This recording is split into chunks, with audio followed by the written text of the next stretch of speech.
¿Qué tal amigos de Diario Correo? Muy buen día, bienvenidos y bienvenidas a Decisión 2021, este espacio de entrevistas. Hoy, junto con Otto Sonnenholzner, el ex vicepresidente del Ecuador, con quien vamos a sostener el diálogo en esta mañana durante los próximos minutos. Bienvenido, economista Sonnenholzner, un gusto saludarlo. Muy buen día. ¿Cómo está Hugo? Un saludo para usted y a través suyo y de su medio a todos los orenses. Un gusto poder estar esta mañana con ustedes. Muy bien, empecemos el diálogo, sobre todo tomando en consideración que se avecina un nuevo proceso electoral que, dadas las características propias en el marco de esta pandemia, se vuelve distinto, ¿no? Y en ese sentido, quizás se torna estos comicios como los más importantes de la historia reciente del país. ¿Usted lo considera así? Bueno, evidentemente son elecciones, todas las elecciones son relevantes. En este caso en particular hay dos elementos que para mí determinan la relevancia de esta elección. La primera es que es una elección inédita, porque en medio de una pandemia jamás habíamos ido a votar. Es complicado, eso demanda ciertos desafíos para el elector y también ha demandado desafíos para los candidatos que han tenido que hacer una campaña diferente porque no han podido hacer pues, los grandes mítines, los conciertos, los eventos. Entonces, evidentemente, ha sido una campaña distinta. Y para el elector, la obligación de cuidarse a la hora de ir a votar. Para el país, la decisión de definir si es que vamos a tratar de salir de este hueco o si lo queremos hacer más hondo, porque la verdad es que estamos atravesando una de las mayores crisis de nuestra historia, no solo del Ecuador, sino de la humanidad y con duras consecuencias para el Ecuador. Correcto. En ese sentido, bueno, hay una cantidad importante de candidatos, sobre todo a la presidencia de la República, una de las más altas cifras de la historia, al menos desde el regreso a la democracia. Y en ese contexto, esa dispersión quizás considera que puede representar algún peligro, sobre todo tomando en consideración que pueda que un candidato que no necesariamente represente a la mayoría pueda ganar la elección. ¿Cree que de pronto ese fenómeno podría ocurrir en el país? Bueno, como todo depende de la ciudadanía, ¿no? Depende de nuestra asistencia, depende de que votemos bien, de que no votemos nulo. El nulo lo que hace es facilitar que alguien, como usted describió, con muy poca votación, pueda acceder al poder más fácilmente. Y eso sería penoso. Además, creo que es evitable si es que votamos de acuerdo a nuestra obligación de hacer las cosas bien. Luego, además, Hugo, efectivamente, yo salí diciendo que era importante buscar una unidad, que los candidatos debían de dejar de pensar tanto en su derecho de ser candidato y más en su deber de brindarle al país una alternativa viable que se resuma en menos candidatos. Lamentablemente, en muchos casos, en vez de unidad, encontré vanidad y bueno, aquí estamos con lo que yo quise evitar. 16 candidatos que perjudican la posibilidad de elegir bien que nos merecemos los ecuatorianos.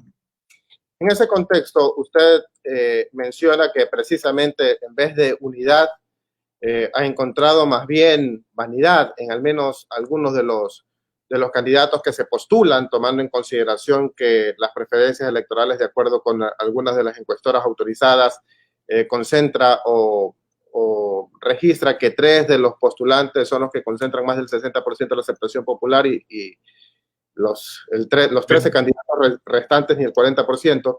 ¿Cree que de pronto el ausentismo tal vez también puede representar un riesgo, tomando en consideración precisamente este marco de la pandemia, sumado a un alto índice todavía de indecisión?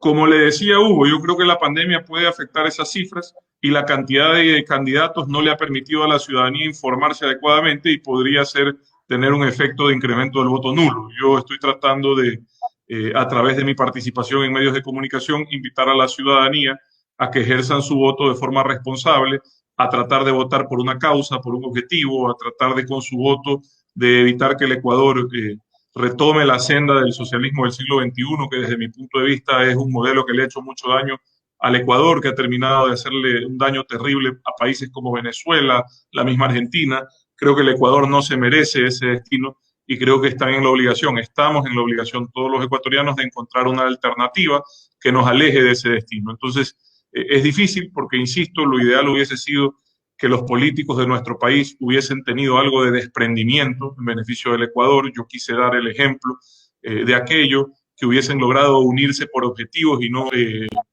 dividirse por ideologías, pero lo cierto es que eso ya no ocurrió. Estamos a pocos días de ir a votar y nos toca a los ciudadanos hacer un esfuerzo adicional para informarnos bien y tomar la decisión adecuada. Yo sí le digo, cuando hablo de vanidad, hablo de que lanzarse por lanzarse no es un acto patriótico. Lanzarse sabiendo que no tienes posibilidades no es un acto por la patria. Tienes el derecho, pero tu deber era brindarle a tu país, como líder, brindarle a tu país una opción, y no lo estás haciendo participando casi que por gusto. Yo le diría que más de la mitad de los candidatos, sin temor a equivocarme, no pasan del 1%, y para eso es mejor no participar. Correcto. Ahora bien, usted estuvo dentro del gobierno actual, usted quizás tiene un mejor conocimiento a profundidad y con cifras reales, sobre todo de cómo están las arcas fiscales de la nación. En ese sentido, actualmente, ¿cómo está la economía del país? Sobre todo para saber y considerar la decisión que debemos tomar el próximo 7 de febrero. Bueno, yo creo que es público. Yo lo sabía antes de ser vicepresidente. Yo no me he quejado mucho. He tratado de que el pasado, ese pasado de despilfarro, de mal manejo de lo público, de corrupción, sea una lección, y la única forma de no convertir ese pasado en una sentencia, dejarlo solo en una lección y no en una sentencia, es no equivocarnos al votar. Sí, evidentemente el Ecuador le tocó entrar en esta pandemia sin un centavo, fruto del mal manejo de las arcas públicas, fruto de un modelo que se burlaba de la necesidad de tener ahorro. Hoy lo ideal hubiese sido, al igual que lo tienen nuestros países vecinos, contar con reservas, con recursos que nos permitan inyectarle dinero desde el Estado a la economía.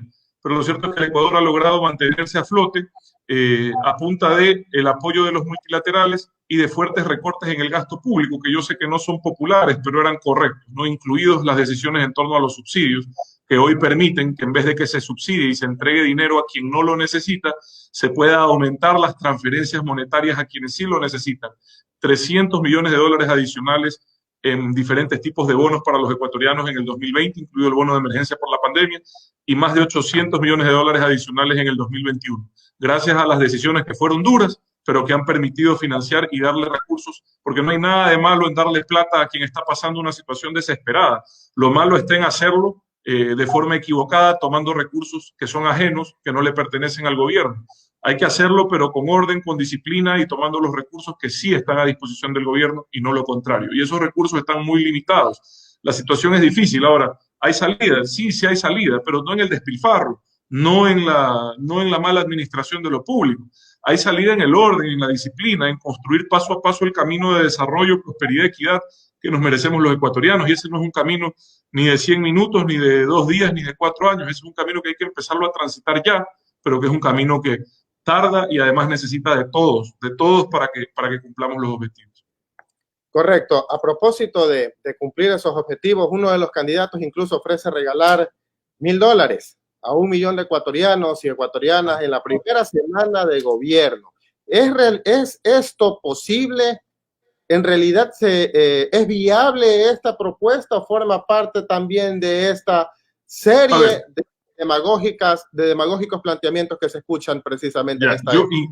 Insisto, no hay nada de malo en querer ayudar si es que es sincero el objetivo y no es una compra demagógica de voto diferido, digamos, es decir, vota por mí, te doy plata, lo cual da vergüenza, jugar con la tragedia que están viviendo muchos ecuatorianos. No hay nada de malo en ayudar, hay que ayudar. Y como yo le decía, en el año pasado, se incrementaron en 300 millones las ayudas monetarias para los ecuatorianos en mayor necesidad, y en este año se van a incrementar creo que en más de 800 millones de dólares, pero fruto de una planificación, fruto de transferir los dineros de los subsidios que iban en su mayoría a quienes más tienen para dárselos a quienes más necesitan, pero no tomando plata de las reservas del Banco Central, porque eso sí es poner en riesgo el sistema financiero y poner en riesgo la dolarización. Tomar esos recursos es una irresponsabilidad que no se debe de volver a permitir, y más bien esas reservas deben de fortalecerse porque son las que garantizan los depósitos de los ciudadanos en su mayoría. Entonces, alguien o un proyecto político que ha hecho del feriado bancario una parte principal de su discurso, de esa tragedia, de ese dolor, es por lo menos una hipocresía ir a tomar los recursos del Banco Central, que son justamente de de quienes mañana, si los necesitan en una emergencia, los deben de poder recuperar inmediatamente. Eso tiene que estar líquido y disponible. Ese es el error de la propuesta. Además, desconocer que el Ecuador ya incrementó en este año en 800 millones las ayudas monetarias y ese es el recurso que está disponible.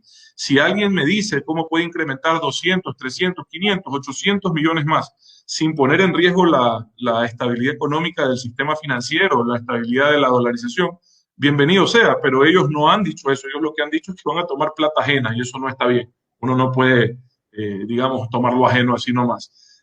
Otras cosas, como jugar con el tema de las vacunas. Vea, yo fui el primero en escuchar en el debate, mejor dicho, fui el primero en denunciar que en el debate el candidato Arauz había dicho algo que no era viable. Él había dicho que el presidente de Argentina se le había comprometido a entregar 4,5 millones de vacunas. Eso no es así, o sea, eso lo único que demuestra es o desconocimiento en materia de COVID o mala fe. Y a mí me apena porque el COVID tiene que ser el tema principal de esta campaña y veo que muy pocos lo dominan.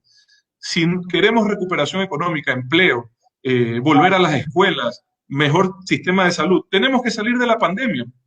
No va a haber buena educación, no va a haber buena salud y no va a haber recuperación económica si no salimos de la pandemia. Y la única forma de salir de la pandemia es conocer de cabo a rabo el plan de vacunación del país, no del gobierno. A usted le puede caer bien o mal a este gobierno, eso es intrascendente, porque el plan ya está trazado y los acuerdos ya están dados con los laboratorios de forma directa, de gobierno a laboratorio. Entonces, usted tiene que conocer ese plan y decir cómo lo puede mejorar, pero no anunciar cosas que no son. Vea, el mismo señor sube ayer una carta del presidente de Argentina, en donde el presidente de Argentina, en vez de darle la razón a él, está ratificando lo que yo vengo diciendo, que el señor presidente de Argentina nada tiene que ver con las decisiones del laboratorio AstraZeneca y se ofrece a mediar, lo cual no es necesario, pues si usted ya está a cargo de un país, ni siquiera usted, sino su ministro de Salud, tiene que tener comunicación directa con los laboratorios, como los tiene en la actualidad el Ministerio de Salud Pública.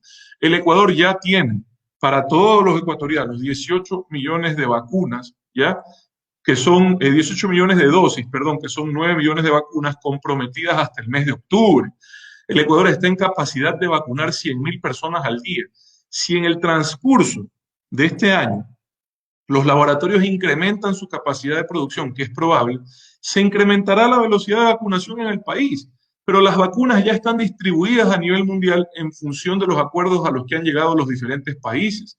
Vea usted, Alemania, que usted sabe que es una potencia mundial, recién hasta octubre va a vacunar a su población. El Ecuador hasta octubre tendrá el 60% de su población vacunada.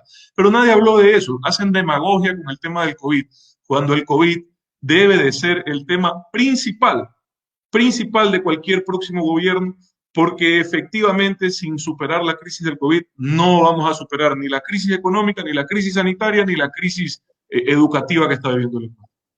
Correcto. Ahora, a propósito, el último fin de semana también una revista colombiana, una revista internacional, reveló el contenido de una serie de mensajes encriptados del Ejército de Liberación Nacional, entre los que constan aparentes aportes a la campaña del que denomina, según esos mensajes encriptados, el hombre del cinturón.